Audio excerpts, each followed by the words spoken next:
আজকে হঠাৎ করে ফেসবুকে ঢুকলাম, ঢোকার পর একটা পোস্ট দেখলাম, একটা বিচ্ছেদ পোস্ট ছিল। ঢোকার পর আমার আগ্রহ জাগলো যে কমেন্ট বক্স চেক করি। দেখলাম যে কমেন্ট বক্সে 176টা কমেন্টস আছে। তবে ঢোকার পরে যা দেখলাম আমি আশ্চর্য হয়ে গেলাম যে কমেন্ট বক্সে প্রায় মেয়েদের কমেন্টস। ভাই, আসলে ডিভোর্স সংক্রান্ত সমস্যা আমাদের ইদানিং বাংলাদেশে বেড়ে গেছে, তার বাস্তব প্রমাণ এই কমেন্ট বক্স। এগুলো কেন হচ্ছে? Third person. এই থার্ড পারসনের কারণে এই সমস্যাগুলো অতিরিক্ত মাত্রায় বাড়ছে। তাতে মেয়ের মা বলেন, ছেলের মা বলেন, মেয়ের বাবা বলেন, ছেলের বাবা বলেন, বা আত্মীয় স্বজন বলেন, এগুলো সমস্যার কারণ থার্ড পারসন।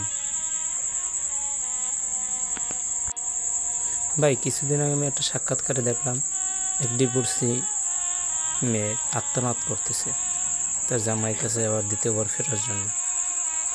ঠিক আছে, কেন ফেরার জন্য আত্মনাদ করতেছে? একটা না, কয়েকটা ভিডিও আমি দেখলাম। আসলে ও ডিভোর্স যে সময় দিছে ওই সময় ও বুঝতে পারে না যে আসলে কী ব্যাপারটা। থার্ড পারসনের কথায় হোক বা থার্ড পারসনের জন্য হোক ডিভোর্স দিয়েছে, মনে করছে জীবনটা পরিচালনা করতে পারে খুব সুন্দরভাবে। কিন্তু পরবর্তীতে ও বুঝতে পারছে নিজের পরিস্থিতি বা সব কিছু দেখছে যে আসলে অতটা সহজ না জীবন পরিচালনা করা। তাই আপনাদের সবাইকেই বলি, যারা এই সমস্যায় ভুক্তভোগী বা ভুগছেন, সবার কাছে একটি অনুরোধ যে ডিভোর্স দেওয়ার আগে অন্তত পক্ষে দুজনে ডিসকাস করেন, কথা বলেন, দুজনের বোঝার চেষ্টা করেন। আমি আশা করি হয়তোবা আপনাদের এই সমস্যার সমাধান হয়ে যাবে। আমি মনে করি 100% সমাধান হয়ে যাবে। থার্ড পারসনের কারো কথায় কান না দেওয়াই ভালো আমি মনে করি। আপনি যদি থার্ড পারসনের কথায় কান দেন আর আপনার জামাইকে ডিভোর্স দেন,